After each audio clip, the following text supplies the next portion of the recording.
Pessoal, nós vamos agora tratar a questão de unidade lógica aritmética e notação de um complemento de dois. Então, continuando essa parte de lógica combinacional, os circuitos aritméticos eles são um excelente exemplo de como que a gente faz esse compromisso entre velocidade de atuação do circuito e sua complexidade. Vou trazer aqui um pouco mais em detalhes mais para frente de como que a gente constrói essa unidade lógica aritmética, no qual a gente vai estar restrito, por enquanto, né, apenas a soma e subtração. Então, como é que a gente faz uma subtração? O que é que a gente faz para conseguir pegar dois números binários e subtrair um do outro? Para isso, a gente faz a chamada notação em complemento de dois. E até em alguma das aulas, né, um de vocês tinha até sugerido que talvez esse primeiro bit aqui fosse uma espécie de um bit de sinal. Então, basicamente, a forma da gente fazer a notação em complemento de 2, como que ela faz? Eu não tratei aqui o caso de complemento de um, porque é mais fácil a gente ir direto para o complemento de 2. Você faz a notação em complemento de um e soma um. O que significa a notação em complemento de um? Você pega um número, você inverte ele, por exemplo, você pega o 000, vamos pegar o caso 000, né? Você inverte ele, aí no caso a gente vai ter 1, e depois você soma 1 e descarta o carry out, né, o bit. Então percebam que só há uma representação para o zero. Zero é zero, certo? Não existe menos zero, né? Esse é o negócio. Então é zero e menos zero é zero. Então não tem diferença.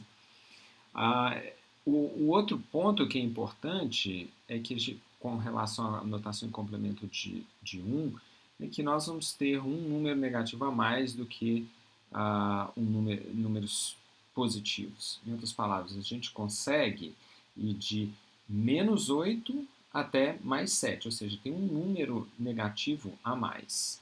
E, conforme tinha até sugerido, né, por um de vocês, o bit mais significativo ele funciona como uma espécie de bit de sinal.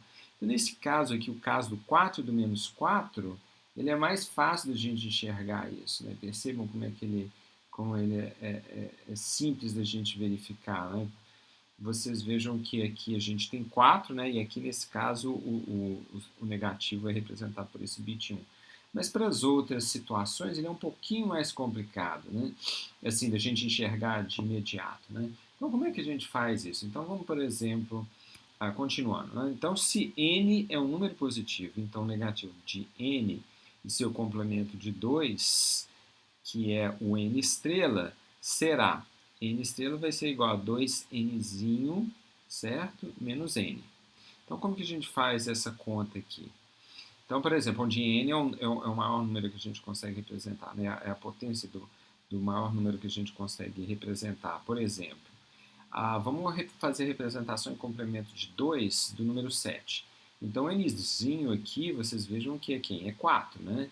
Então, 2n, 2 elevado a 4, né? Ele vai dar esse número que aqui está, né? 2 elevado a 4 é 16, certo? Então, como que a gente faz essa conta aqui? Então, a gente pega 2 vezes n, né? 2 elevado a n, aqui ele é elevado, não é 2 vezes n, é 2 elevado a n, e subtrai n, o número que a gente quer representar. Por exemplo, nesse caso, então, 2 elevado a n, n igual a 4 dá 16, na hora que a gente subtrai, então qual que é o número que a gente espera ter, né? Qual que é o número que a gente espera ter?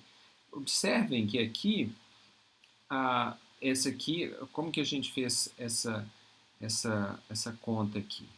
Vejam bem, a conta aqui a gente faz, certo?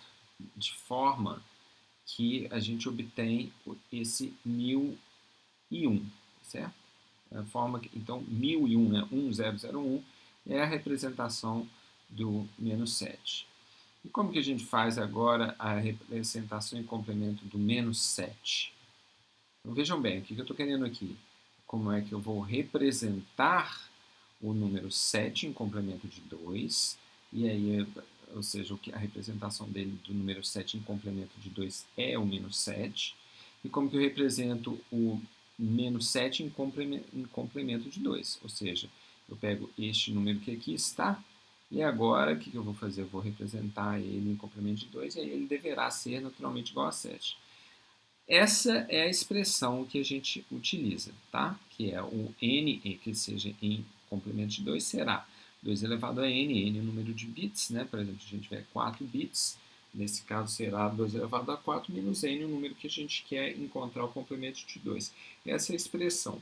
Agora, tem uma expressão mais simples, que é aquela que eu mencionei anteriormente, com aquela rodinha, né? Que o que a gente faz? A gente acha o complemento do número bit a bit, isso quer dizer bitwise, e depois soma 1. Por exemplo, se tivermos o 0, 1, 1, 1, o que a gente faz? Complemento desse 0, 1, 1, 1 será 1, 0, 0, 0 e soma 1. Então, ele é bem mais simples da gente fazer, bem mais simples do que essa aritmética que aqui está. Então, é assim que a gente faz. Agora, vamos fazer a soma e subtração em complemento de 2. Então, ela é bem simples, tá? O que nós estamos somando aqui nesse caso? Nós estamos somando, por exemplo, o 4 com 3, que dá 7, né? Essa soma ela é trivial. E se tivermos somando o menos 4 mais o menos 3, também ela é trivial. A primeira pergunta é, o que aconteceu aqui com esse bit de sinal? Né? Vou colocar entre aspas aqui. Vocês não precisam se preocupar com isso por enquanto, né? Porque isso aqui não é um bit de sinal, isso aqui é um quinto bit, é um overflow, por exemplo. O caso de overflow a gente vai tratar daqui a pouco. Aqui não é considerado um overflow, por quê? Porque para 4 bits, notação complemento de 2, eu consigo representar de menos 8 até mais 7. Então esse número aqui ele ainda é permitido existir. Certo? Eu vou estudar outros casos. Agora, quando a gente faz a nossa continha de 4 menos 3, vejam que é muito simples agora. Basta eu somar 4 com a representação em complemento de 2 do número 3, que é dada por, se aqui a gente tem 0, 0, 1, 1, seria 1, 1, 0, 0 mais 1, ou seja, 1, 1, 0, 1. E basta somar esses dois números, e aí quando a gente faz a soma, a gente obtém 0001. Parece até mágica isso, né? E quando a gente faz para o menos 4 mais 3, aqui no caso a gente tem que ter 1. Menos 1, né? E menos 1 é esse número que está aqui. Aí você pode perguntar, mas espera aí, como é que eu tenho certeza que isso aqui é menos 1 em complemento de 2? Então, o que a gente faz? A gente tira o complemento de 2 de menos 1 e a gente sabe que vai ter que encontrar 1. Então, se eu inverter cada um, né, se eu barrar cada um desses números aqui, o que eu vou encontrar? Eu vou encontrar 0, 0, 0, 0 mais 1 me dá o número 1. Então, de fato, a gente consegue resolver este problema. Agora a questão é o seguinte, por que é que a gente não pode ignorar completamente aquele carry out do último? É isso que a gente vai tratar agora, é a questão de overflow, e a gente vai ver isso nos próximos 2 slides. Quando não há overflow, o carry out pode ser 1, mas ele pode ser ignorado.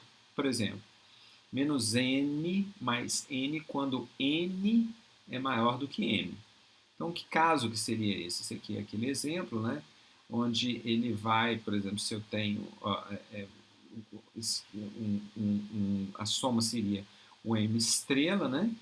Que aqui é a representação em complemento de 2, isso aqui é 2 elevado a n menos n, certo? Mais m, e aí ficamos com 2 elevado a n mais n menos n. Essa é a expressão que nós temos. Então, aqui ele pode ser ignorado. Então, ignorar carry out é quase que a mesma coisa que subtrair 2n. É basicamente isso, certo? É isso que a gente está fazendo. Por quê? Lembrando que o 2 elevado a n, ele vai ser, no caso de 4 bits, será 2 elevado a 4, seria 16. Então, só estou interessado naqueles 4 zeros. Não é a mesma coisa que subtrair daquele número, certo? Vamos continuar, então, esse exercício.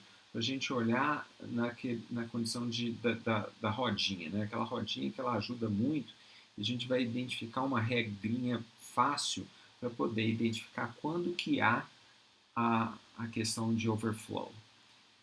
Bom, quais são as condições que a gente encontra? Quando a gente soma dois números positivos e acaba gerando um número negativo. Por exemplo, pegamos o caso de 5, 0, 1, 0, 1.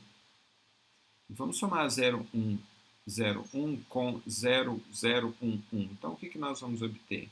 Nós vamos obter, nesse caso, vai ter 1 com 1 vai 1, 1 com 1 vai 1, então aqui fica 0, 0, aí 1, 1, vai mais 1, 1. Então fica 1, 1, 0, 0. Quem que é o 1, 1, 0, 0? 1, 1, 0, 0. Ah, não, na verdade fica 1, 0, 0, 0. Na verdade, ele deu menos 8. Eu somei errado aqui. Vamos repetir essa conta aqui para ficar fácil. Eu vou somar este número com esse. Então, eu pego 1 mais 1, aí 1, 0, depois vai mais 1, 0, depois vai mais 1. Então, fica 1, 0, 0, 0. Esqueci daquele outro. Então, a gente chegou a uma situação que é equivocada. E quando a gente pega dois números negativos e soma esses dois números negativos, a gente acaba obtendo um número positivo. O exemplo aqui é pegar o menos 2, que vai ser um 1, 1, 1, 0, e somar com 1, 0, 0, 1. Então, o primeiro bit vai dar 1, certo? Porque eu estou somando menos 2 com o menos 7, fica 1, depois fica 1, depois fica mais, certo? Fica 1, aqui está, depois eu tenho 0, tenho 1, 1, e quando chega esse bit, o quarto bit, né, o mais significativo, pego 1 com 1 dá 0, então fica 0, 1, 1, ou seja, menos 2 dá 7, mais 7, então isso está errado. Então qual que é a regrinha que a gente utiliza? A regrinha é o seguinte, a condição de overflow, e a gente pode colocar isso no hardware que vai detectar, ela acontece quando o carry in, no sinal da posição de bit, não é igual ao carry out. Vamos ver isso aqui, por exemplo. Então, o que é que eu estou falando? O carry in, na situação do bit que está entrando, tá certo? Quem que entrou aqui é o 1. Ele não é igual ao bit do carry out, que é aquele que eu estava chamando de overflow. Certo? Então aqui entrou 1, mas saiu 0. Neste outro caso aqui, vamos ver. Aqui, quanto que entrou? Ele entrou o 1, 1, 0, veio 1, ou seja, aqui eu tinha 0 e aqui eu tinha 1, deu overflow. Agora vamos pegar um outro caso, que é o caso do 5 mais 2, dando 7. Então, 0 e 0 dá 0, e o bit de overflow, né, que eu estou chamando de bit de overflow, é aquele carry out. Ele deu 0. Ou seja, eles são iguais, esses dois sinais. E vamos pegar mais esse outro caso aqui, que é um caso que parece ser mais complicado, mas eu pego 1 e 1 dá 1, certo? 1 e 1 dá 0, desculpa. Nesse caso. Não, peraí, vamos começar daqui, né? 1 e 1 dá 0, vai 1. 1 e 1 dá 0, vai 1. Aqui em cima estão os vai 1s, né? Então aqui 1 e 1 dá 0, vai 1. E aqui 1, 1, 1 dá 1 e vai 1. Nesse caso, o bit do carry in, na posição do bit de sinal, é igual ao bit do carry out, que é 1. Então essas são as condições que a gente faz, tá certo? Então isso é o que a gente tem para poder identificar quando é que nós temos o caso de overflow. No próximo módulo, a gente vai entrar direto na unidade lógica aritmética. Até lá.